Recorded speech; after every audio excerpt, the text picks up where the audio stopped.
말씀 보겠습니다. 하나님 말씀은 누가복음 18장 1절부터 8절까지 말씀입니다. 누가복음 18장 1절로부터 8절까지 말씀입니다. 신약성경 126쪽을 참고하시면 되겠습니다.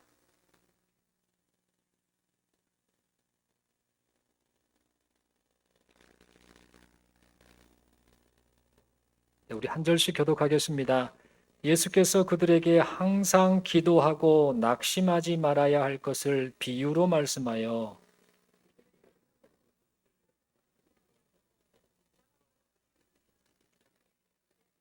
그 도시에 한 과부가 있어 자주 그에게 가서 내 원수에 대한 나의 원한을 풀어 주소서 하되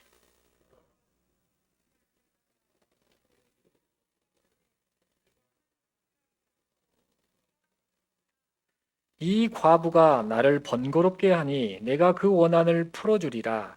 그렇지 않으면 늘 와서 나를 괴롭게 하리라 하였느니라.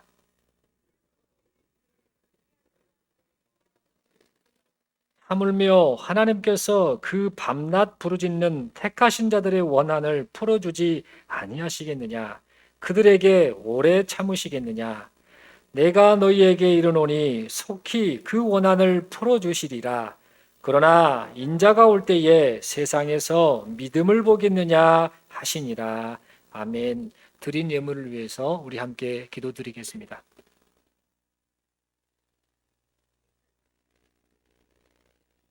하나님 아버지, 은혜를 감사합니다.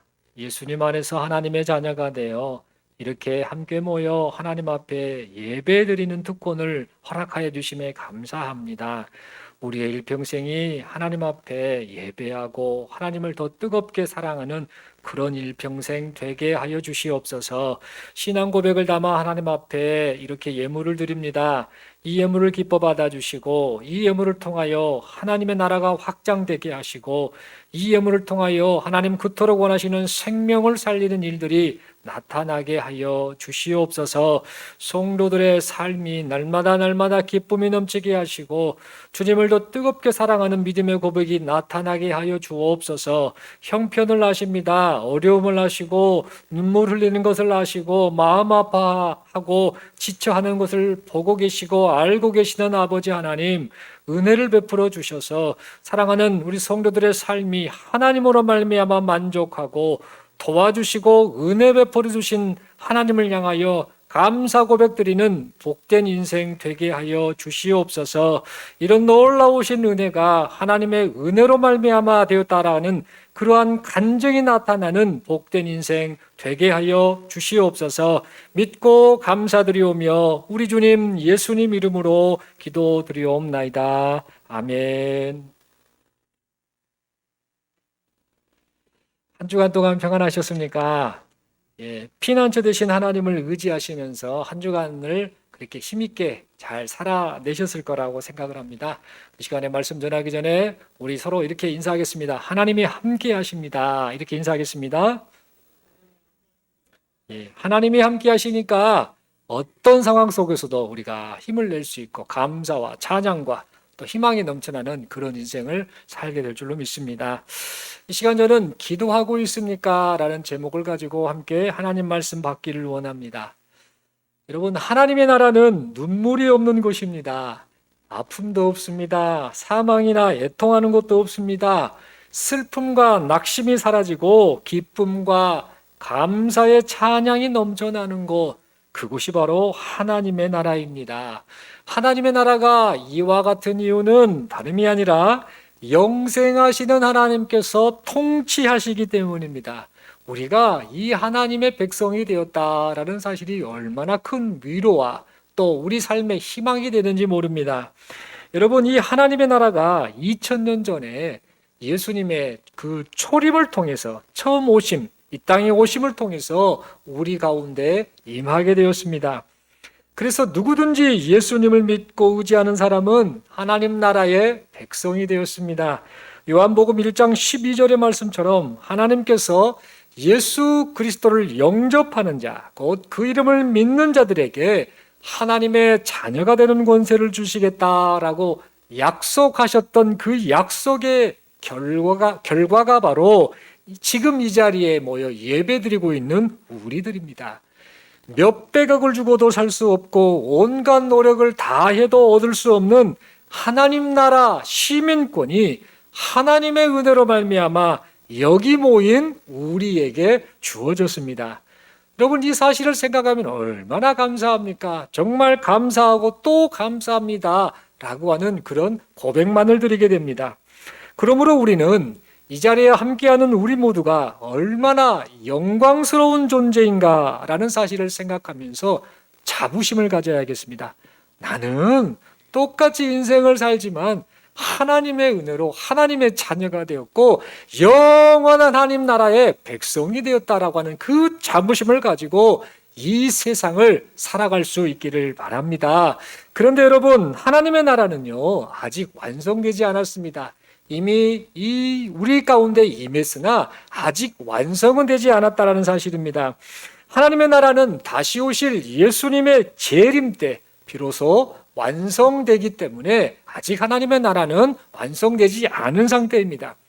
그래서 지금 우리는 예수님의 다시 오심을 기다리고 하나님 나라의 완성을 고대하면서 지금 우리에게 주어진 인생 시간을 하루하루 하나님 앞에서 그렇게 인내하며 살아가고 있습니다.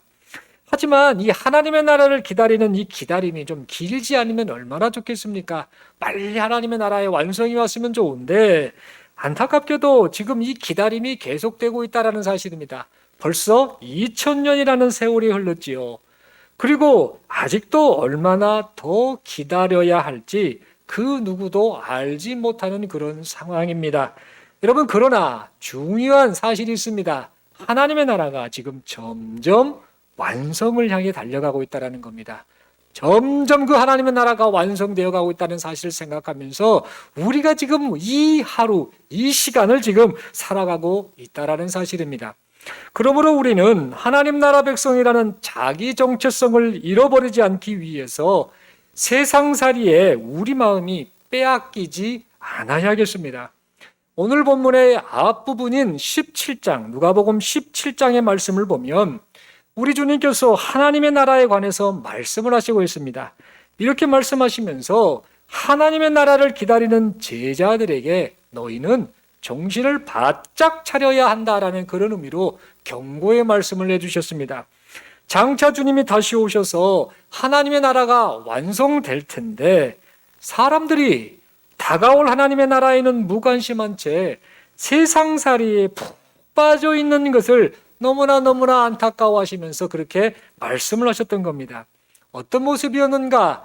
마치 노아가 살던 시대와 롯이 살던 시대의 사람들이 무엇했는가? 먹고 마시고 사고 팔고 시집가고 장가가고 집을 짓는 등 온통 그들의 마음이 세상살이에 빠져버렸다는 겁니다. 그러다가 결국에는 심판을 받고 말았는데 이처럼 주님의 재림 때에도 사람들이 세상살이에 마음이 빼앗겨서 결국에는 심판에 이르게 될 것이다라는 안타까운 말씀을 그렇게 해 주셨습니다.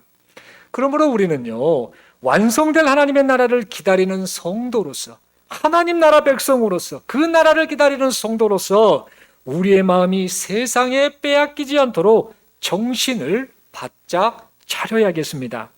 하지만 여러분, 우리가 살고 있는 이 시대는요, 우리가 품고 있는 하나님 나라 백성이라고 하는 이 정체성을 마구 흔들어 놓고 있습니다.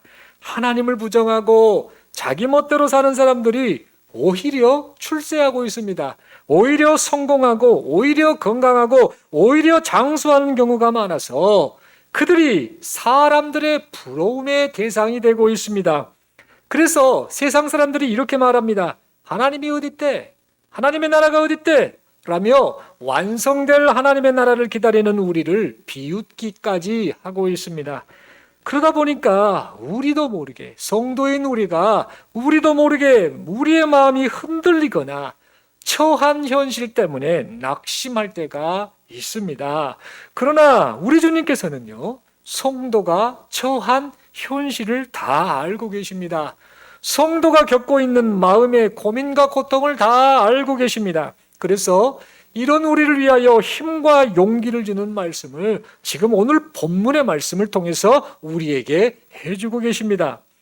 여러분, 우리 주님께서는 장차 완성될 하나님의 나라를 기다리며 사는 성도가 자신이 처한 현실 때문에 낙심과 절망 그리고 믿음을 흔드는 유혹이 온다 할지라도 항상 기도하고 낙심하지 말아야 한다라고 그렇게 말씀해 주셨습니다. 우리가 이렇게 살아야 하는 이유는 재판장이신 주님, 즉 심판자 되신 주님이 다시 오셔서 믿음으로 사는 성도들의 그 억울함을 풀어주실 것이기 때문입니다. 여러분, 우리 주님께서는 이 사실을 더욱더 분명하게 가르쳐 주시기 위해서 오늘 말씀 가운데에 한 가지 이야기를 비유로 들어서 말씀해 주셨습니다. 한 과부가 있었습니다. 그녀는 억울한 원한을 가지고 있었습니다. 정확히 어떤 원한인지는 모르지만 지금 그녀는 너무나 억울한 상태였습니다. 그래서 어떻게 해서든지 그 억울함을 해결받으려고 하였습니다. 그런데 문제는 그 억울함을 해결받으려고 하나 억울함을 해결받을 수 있는 방법이 없었다는 데 있습니다. 왜냐하면 그 과부는요, 아무리 억울했다 할지라도 돈이 없었습니다.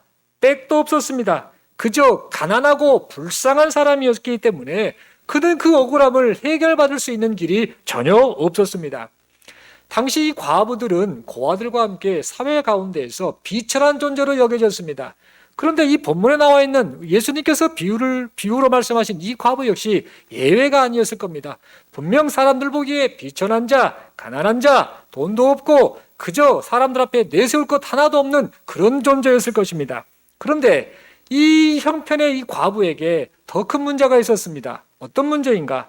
설상가상으로 이 과부가 찾아가서 지금 어려움을 호소했던, 바른 판단을 호소했던 그 재판장이 어떤 사람이었는가? 하나님을 두려워하지 않는 사람입니다.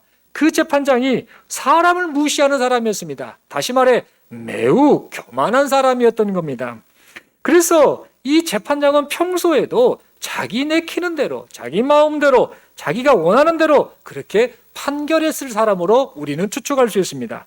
여러분, 이런 상황인데 이 과부가 이 재판장에게 저의 억울함을 좀 해결해 주세요라고 말을 했을 때에 재판장이 어떻게 반응했겠습니까? 과부가 억울함을 호소한다고 해서 눈 하나 꿈쩍했겠습니까? 전혀 반응하지 않았겠지요. 아니나 다를까 우리의 예상대로 그 재판장은 과부의 그 호소에 반응하지 않았습니다. 거들떠보지도 않았습니다. 그래서 이 과부가 고민하게 됩니다. 결단하게 됩니다. 어떻게 말하는가? 안 되겠다. 나의 억울함을 풀기 위해서 재판장을 계속해서 찾아가야겠다. 이렇게 결심하고 시도 때도 없이 끈질기게 재판장을 찾아가서 자신의 억울함을 호소하였습니다. 여러분, 그 과부가 이렇게 행동했던 이유는 다름이 아니라 재판장, 비록 불의한 재판장이라 할지라도 그 재판장을 찾아가는 일이 자신의 억울함을 해결하는 유일한 해결책이었기 때문입니다. 여러분, 이때 이 불의한 재판장이 어떻게 반응했을까 한번 생각해 보았으면 합니다. 아마 이 재판장은 처음에는 분명 이 과부의 행동을 별로 대수롭지 않게 생각했을 겁니다. 자기가 와서 이렇게 떠들다가 가겠지, 그냥 포기하겠지, 아마 그렇게 생각했을 거라고 우리는 추측할 수 있습니다. 그런데 시간이 흘러도 그 과부가 포기를 안 하는 겁니다. 계속 찾아와서 재판장이여 나의 억울함을 풀어주소서라고 그렇게 호소하는 것이었습니다. 그래서 이 재판장은 이 과부를 향해 아마 이렇게 말했을 겁니다. 그만 좀 찾아와, 좀 저리 가버려, 왜 이렇게 힘들게? 라고 하면서 그렇게 호통을 쳤을 거라고 우리는 추측해 볼 수 있습니다. 그런데 그 과부의 간청은 끝날 줄을 몰랐습니다. 그러자 이 불의한 재판장이 심각한 고민에 빠지게 됩니다. 그 고민에 빠진 내용을 오늘 본문 5절 말씀에서 기록하고 있습니다. 누가복음 18장 5절 말씀입니다. 이 과부가 나를 번거롭게 하니 내가 그 원한을 풀어주리라. 그렇지 않으면 늘 와서 나를 괴롭게 하리라 하였느니라 라고 기록하고 있습니다.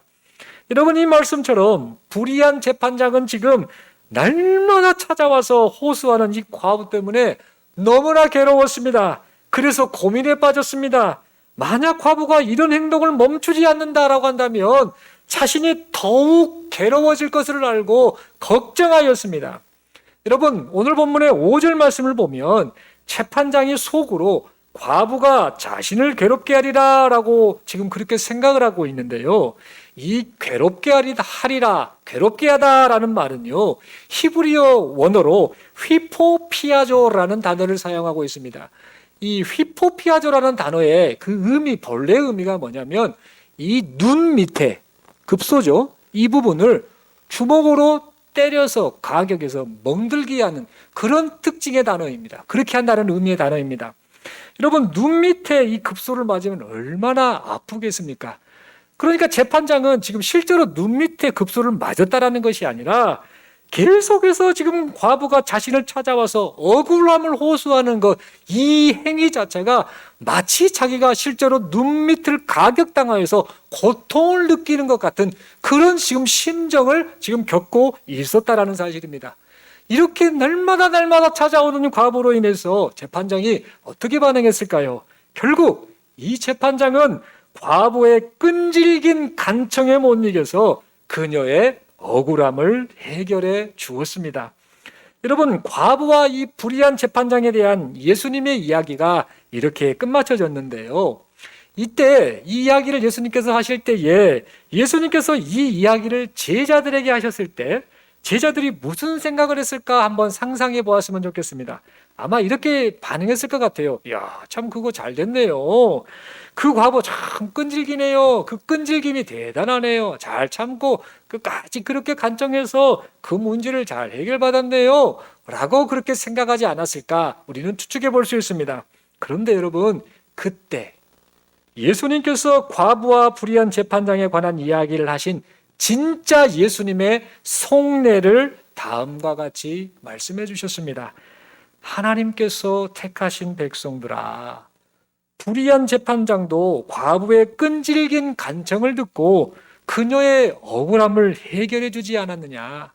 그런데 하나님이 누구시냐? 하나님은 의로운 재판장 아니시냐? 그 하나님께서 밤낮 부르짖는 택한 백성의 그 억울함을 그대로 두고 보시겠느냐? 그 억울함을 속히 풀어주시지 않겠느냐라고 그렇게 예수님의 속내를 분명하게 제자들에게 말씀해 주셨습니다. 사랑하는 성도 여러분, 예수님께서는 오늘 말씀을 통해 과부가 자신의 억울함을 인정받기 위해서 재판장을 찾아가서 간청하고 또 간청하여서 마침내 그래, 과부 네가 옳다라고 그렇게 인정을 받았던 것처럼 하나님 나라 백성으로 살아가는 성도인 우리가 그래, 네가 옳다라고 인정하시는 하나님께 간청하고 또 간청하는 삶을 살라라고 그렇게 말씀하시고 있습니다. 다시 말해서 완성될 하나님의 나라를 기다리며 사는 성도의 인생이, 그 성도의 인생이 진정 옳은 삶임을 하나님께서 증명해 보이실 테니까 너희는 낙심하지 말아라. 너희는 기도하고 또 기도해라. 내가 책임질 것이다. 내가 판단할 것이다. 라고 그렇게 말씀하시고 있는 것입니다. 성도 여러분, 그러므로 우리는 오늘 이 본문의 말씀을 보면서 우리가 진정 어떤 존재이고 우리의 삶의 목적과 방향이 무엇이며 이 목적과 방향을 깨닫고 내가 어떤 존재인가를 깨달았다라고 한다면 이제 우리가 무엇보다도 힘써야 할 것이 무엇인지를 깊이 생각해 보아야겠습니다. 여러분, 우리는 예수 그리스도 안에서 하나님의 자녀가 된 사람들입니다. 우리는 지금 예수님 안에서 임한 하나님 나라의 백성으로 살아가고 있습니다. 그리고 계속해서 말씀드리는 것처럼 장차 완성될 하나님의 나라를 기다리며 지금 그렇게 인내하며 살아가고 있습니다. 그러나 여러분, 하나님 나라 백성으로 살아갈 때에 우리가 겪어야 할 많은 유혹과 어려움이 있는 것이 사실입니다. 그래서 처한 현실로 인해서 때때로 낙심하고 절망하는 모습을 그렇게 절망하는 우리의 모습을 발견하곤 합니다. 이런 우리를 향하여서 우리 주님께서는 낙심하지 말아라, 절망하지 말아라, 기도해라 라고 그렇게 말씀하고 계십니다. 하늘아버지께서 밤낮 부르짖는 성도의 기도를 반드시 응답해 주실 것이다 라고 그렇게 지금 우리에게 말씀해 주고 계십니다. 그렇다면 여러분, 지금 우리의 모습은 어떻습니까? 이 말씀 앞에 지금 현재 우리의 모습이 어떤가 우리 자신을 가만히 조금 살펴보았으면 좋겠습니다. 여러분, 지금 우리는 하나님께 기도하고 있습니까? 우리의 인생을 살면서 하나님께 기도하며 살아가고 있습니까? 하나님 나라 백성으로 살면서 겪고 있는 어려움, 고통, 이런 것들을 해결해 주시라고 하나님 앞에 간청하면서 지금 우리의 인생을 살아가고 있습니까? 아니면 기도나 간청이라는 이 단어가 우리의 삶과는 상관이 전혀 없는 것처럼 매우 낯설게 느껴지고 있지는 않습니까? 여러분, 우리는 혹시 재판장을 향하여 간청하는 과부의 심정을 가지고 지금 그렇게 살아가고 있습니까? 그 과부의 심정과는 상관없는 그런 심정을 가지고 인생을 그냥 살아가고 있지는 않습니까? 여러분, 저는 본래 생수를 잘 못 마시는 사람입니다. 그러니까 끓인 물만 마시는 사람이었습니다. 당연히 그 수돗물도 못 마셨고 지하수물도 안 마시고 의도적으로 안 마셨던, 못 마셨던 그런 사람이었습니다. 반드시 끓인 보리차물, 결명제차든 끓인 물만 마시고 살았던 사람이 바로 접니다. 그래서 아무리 목이 말라도 절대 끓인 물만 마셨습니다. 참 요상하지요. 요상스럽네, 이런 사람, 이렇게 생각하시는 분들이 분명히 있을 거라고 봅니다. 근데 그 제 탓이 아니고요, 저희 어머님 때문에 그렇습니다. 저희 어머님이 본래 어려서부터 끓인 물만 드셨던 분이셔요. 그래서 끓인 물을 항상 드셨고, 저희를 낳아서 기르실 때도 항상 물을 끓여서 우리를 이제 물을 마시게 하셨습니다. 그 환경 속에서 자라다 보니까 자연스럽게 끓인 물 아니면 안 먹어졌습니다. 못 마셨습니다. 저희 어머니는 지금 80세이신데 80평생을 끓인 물만 드시고 살고 계십니다. 그래도 저는 조금 다른 게 1994년에 이제 생수가 판매되기 시작했거든요, 우리나라에서. 그때 그 이후부터요, 이 생수를 조금씩 마시게 됐고요. 지금은 아주 잘 마십니다. 혹시 여러분들 걱정하지 마세요. 저 생수 잘 마십니다. 그래도 끓인 물 마실래, 생수 마실래? 그러면 저는 끓인 물 마십니다. 보리차물 좋아합니다. 그래서 그걸 훨씬 좋아하는 그런 습관을 가지고 살아왔습니다. 어렸을 때는 끓인 물이 아니면 아예 쳐다보지도 않았습니다. 아무리 목이 말라도 그냥 참아버렸습니다. 아주 독했습니다. 어쩔 수 없습니다. 본능적으로 그게 안 됐었으니까요. 그런데 중학생 때 매우 심하게 목이 말라서 고생했던 적이 있습니다. 학교 다니면서 체육 시간에 땀을 뻘뻘 흘리며 공을 찼는데요. 이 공을 차고 났더니 엄청난 갈증이 찾아왔습니다. 그런데 문제는 갈증을 해결할 방법이 전혀 없었다는 데 있습니다. 다른 친구들은요, 수도가에 가서 수돗물을 입대고 잘도 마시는데요. 저는 수돗물을 못 마시는 사람이니까 너무너무 괴롭더라고요. 갈증은 너무너무 나는데 수돗물은 못 먹겠고 참 안타까운 그런 상황이 저의 모습이었습니다. 그런데 문제는 하필 음료수 사 먹을 돈도 없었습니다. 그리고 집에 돌아가려면 시간이 아직 많이 남았습니다. 그러다 보니까 이 갈증은 너무나 나는데 이 갈증을 해결할 방법이 없어서 이를 어쩌면 좋나 그렇게 고민을 했었습니다. 그런데 여러분, 감사하게도 갈증을 해결할 방법이 생겼습니다. 어떤 방법이었는가? 바로 제 뒷자리에 있던 친구 한 명이요, 얼마나 감사하게도 다현이도 때마침 집에서 물병에 보리차물을 싸왔던 겁니다. 그래서 그걸 보고요, 얼마나 좋던지, 이야, 이제 살았다 라고 생각하고 그 친구에게 보리차물 한 모금만 좀 마시게 해달라고 간절히 부탁을 했습니다. 여러분, 그 친구가 어떻게 반응했을까요? 안 주더라고요. 지만 먹더라고요. 당연히 안 주죠. 왜 그렇습니까? 지금 날씨도 덥고 자기도 갈증나고 같이 공을 찼으니까요. 그런데 지금 자기 마실 물도 얼마 없으니까 안 주더라고요. 그냥 못 주겠다고 계속해서 거절하는 겁니다. 그렇게 간청하며 사정사정을 했는데 완강하게 거부했던 그 친구의 얼굴이 지금도 떠오릅니다. 그래서 여러분 제가 그때 어떻게 했겠습니까? 포기했겠습니까? 포기를 못 하겠더라고요.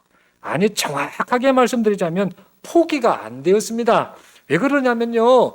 갈증이 너무 심하니까 지금 거의 죽겠더라고요. 방법은 없고 목은 마르고 마실 물은 그것밖에 없고 하다 보니까 포기가 안 되더라고요. 그리고 이 방법이 아니고서는 친구에게 부탁하지 않고서는 갈증을 해결할 수 있는 방법이 전혀 없었기 때문에 포기가 안 되었습니다.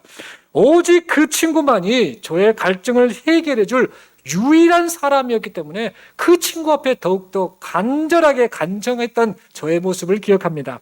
그러면서 사정사정하면서 그 친구에게 더 간절한 말로 제발 조금 그것 좀 먹고 싶다라는 마음으로 이렇게 간청했습니다.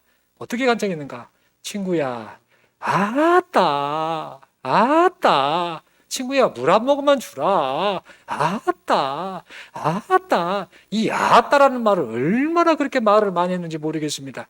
여러분, 전라도 강주 사람들이 누군가에게 부탁을 할 때요, 이 아따, 이거 아따도 아닙니다. 아따. 이렇게 길게 말을 쓰는 것은 엄청나게 지금 간절한 마음을 담은 그런 표현이라는 거 여러분들 아실 겁니다. 여러분 이렇게 아따 이렇게 사정하고 났을 때 결과가 어떻게 되었을까요? 그렇게 간청하고 또 간청한 결과 그 귀한 친구의 보리차물을 드디어 얻어 마시게 되었습니다. 여러분 끈질긴 간청의 결과였던 것입니다. 사랑하는 성도 여러분, 사람에게도 이렇게 간청하며 어려움을 극복하며 사는 게 우리 모습인데요. 여러분, 그렇다면 지금 우리는 하나님께 간청하고 기도하며 살고 있습니까? 하나님 나라 백성으로 살아가면서 겪고 있는 어려움과 그 고통을 해결해 주시라고 여러분 우리는 지금 간청하고 있습니까? 우리는 지금 재판장을 향하여 간청하고 또 간청하던 과부의 심정을 가지고 그렇게 기도하며 살고 있습니까? 아따 하나님 이렇게 간절한 마음으로 하나님 앞에 우리의 마음을 찢어가며 그 갈급한 마음을 가지고 하나님 앞에 기도하며 살고 있습니까? 여러분 신앙생활은 영원히 사느냐 아니면 영원히 죽느냐의 사활이 달린 그런 사건입니다. 신앙생활을 한다는 것은요 치열한 영적 전투를 하는 것입니다. 그래서 우리가 살아남기 위해서 그리고 영적 전투에서 승리하기 위해서 무엇보다도 우리가 힘써야 할 것은요 하나님께 기도하는 것입니다. 여러분 우리가 만약 기도하지 않는다고 한다면 하나님께 간절히 간청하지 않는다라고 한다면 그 이유가 도대체 무엇일까 스스로에게 질문해보고 그에 대한 답을 해보아야 합니다. 여러분 진정 우리가 기도하지 않는 이유가 뭘까요? 하나님께 신앙생활한다고 하면 하나님 앞에서 신앙생활한다고 하면서 간청하지 않는 그 이유가 진짜 무엇일까 한번 생각해 보셨으면 좋겠습니다. 그 이유가 도대체 무엇일까? 여러분 하나님이 아닌 다른 것들, 돈, 사람, 자기 경험, 세상 권력 이런저런 것들을 믿고 의지하고 있기 때문에 하나님 앞에 기도하지 않고 있지는 않는가? 우리 자신을 좀 되돌아보았으면 좋겠습니다. 여러분 재판장이 아니면 나의 억울함을 풀 수 없다며 재판장만을 간절히 찾고 간청했던 과부의 심정이 우리에게 없기 때문에 내가 기도를 하지 않진 않는가? 그런 스스로의 질문, 그런 스스로의 답을 자기 자신에게 좀 해보았으면 좋겠습니다. 여러분 우리가 만약 기도하지 않는다면 하나님께 간절히 간청하지 않는다면 그 이유가 무엇인지 다시 한번 또 던져보았으면 좋겠습니다. 노아와 롯이 살던 시대의 타락한 사람들처럼 우리의 마음이 세상에 빼앗겨서 장차 완성될 하나님의 나라를 잊어버리고 있기 때문은 아닌가. 솔직하게 내 상태를 하나님 앞에서 조금 살펴보았으면 좋겠습니다. 여러분 이런 우리를 우리 주님이 보신다면 우리에게 뭐라고 말씀하시겠습니까? 오늘 본문의 8절 말씀처럼 우리에게도 인자가 올 때에 세상에서 믿음을 보겠느냐라고 그렇게 말씀하시지 않겠습니까? 여러분, 이 말씀은 주님이 보실 때에 하나님만을 온전히 믿고 의지하고 그렇게 기도하는 사람이 도대체 얼마나 있을지 모르겠다라고 하는 한탄의 마음을 담은 말씀입니다. 너무나 마음 무겁게 받아야 할 그런 말씀이다라는 사실입니다. 사랑하는 성도 여러분, 성도는 삶을 기도로 살아내는 존재, 그가 바로 성도입니다. 하나님만을 의지하며 하나님만을 바라보며 하나님께 간청하고 또 간청하여 하나님의 도우심과 하나님께서 주시는 힘을 공급받고 사는 존재, 그가 바로 성도입니다. 간청하는 기도를 통하여 하나님의 살아계심을 실제로 경험하여서 세상에서 하나님을 자랑하고 하나님을 선포하는 사람들, 그들이 바로 성도라는 사실입니다. 사랑하는 성도 여러분, 주님은 우리에게 이러한 이 성도의 사명을 감당하기 위해서 장차 완성될 그 하나님의 나라를 고대하며 그 하나님의 나라를 선포하는 성도의 사명을 감당하기 위해서 기도하라라고 말씀하고 계십니다. 그러므로 이 시간 우리 모두 인생의 모든 순간순간마다 우리의 피난처 되시는 하나님만을 바라보며 하나님 앞에 간절히 간청하고 간절히 기도하는 우리 모두가 될 수 있기를 바랍니다. 하나님 나라 백성으로 살면서 겪는 인생의 모든 문제들, 하나님, 제가 이 믿음으로 살고 이 인생을 하나님 앞에 살아가는데 세상 사람들의 비웃음거리가 되는 이런 형편과 처지와 문제에 제가 봉착해 있습니다. 어떻게 하면 좋습니까? 라고 이 모든 인생의 문제들 하나님 앞에 아뢰며 하나님의 도우심을 구하며 간절히 간청하고 기도하시는 저와 여러분들 되시기를 소망합니다. 그리하여서 간청하는 기도를 들으시는 하나님을 깊이 경험하고 굳건한 믿음으로 하나님 나라 백성으로서의 사명을 잘 감당하시는 우리 모두가 될 수 있기를 간절히 바랍니다. 이 말씀을 생각하면서 우리 서로에게 결단하고 또 이 말씀의 의미를 다시 한번 생각하는 차원에서 이렇게 서로 먼저 질문을 하겠습니다. 이렇게 질문합니다. 기도하고 있습니까? 다시 한번 묻겠습니다. 기도하고 있습니까? 한 번 더 묻겠습니다. 하나님께 간절히 간청하고 있습니까? 이 질문을 받으면 조금 뜨끔하지요, 누구나. 그러나 하나님의 은혜를 우리가 사모하고 은혜로 하나님의 백성된 우리가 마음을 딱 다잡고 결심하는 마음으로 이렇게 서로 축복하는 마음으로 이렇게 인사하겠습니다. 기도하면서 합시다. 간청하면서 합시다. 아멘이십니까? 이렇게 기도하기를 결단하고 하나님 나라 백성으로서의 사명을 잘 감당하기를 소망하며 그렇게 간청하고 인내하며 살아가는 우리에게 하나님께서 놀라우신 은혜, 기도 응답으로 그 은혜를 충만하게 풍성하게 베풀어 주실 줄로 믿습니다. 기도드리겠습니다. 하나님 아버지, 은혜를 감사합니다. 기도하고 있습니까? 라고 우리 주님이 우리에게 물으신다라고 한다면 참 죄송하고 부끄럽고 참 어찌할 바를 모르는 그런 고백을 하는 것이 우리의 모습임을 고백합니다. 하나님, 먹고 사는 문제, 이런저런 문제를 놓고 단순히 이 땅에서의 내 삶을 위한 그런 기도가 아니라 오늘 말씀처럼 하나님 나라를 기다리는 자로서 하나님 나라 백성으로서 이 땅에서 하나님의 나라를 선포하며 그렇게 사는 것이 옳고 정말 하나님이 인정하시다라는 그런 것임을 깨닫고 또 고백하며 사는 우리에게 은혜를 베풀어 주셔서 아버지, 응답이 나타나고 하나님의 그 영광이 나타나는 그런 우리 복된 인생들이 되게 하여 주시옵소서. 혹여나 하나님이 아닌 다른 것들을 의지했다든지 아니면 과부의 그 간곡한 그 심정이 우리 안에 없다든지 하는 이런 문제가 나타나지 않게 하시고 이제부터 하나님 앞에 간절히 기도하고 하나님 앞에 간절히 간청하며 그렇게 인생을 살아가는 우리 모두가 되게 하여 주시옵소서. 이런 인생을 살 수 있도록 성령 하나님 도와주시고 인도하여 주심을 믿고 감사드리오며 우리 주님 예수님 이름으로 기도드리옵나이다. 아멘. 우리 다음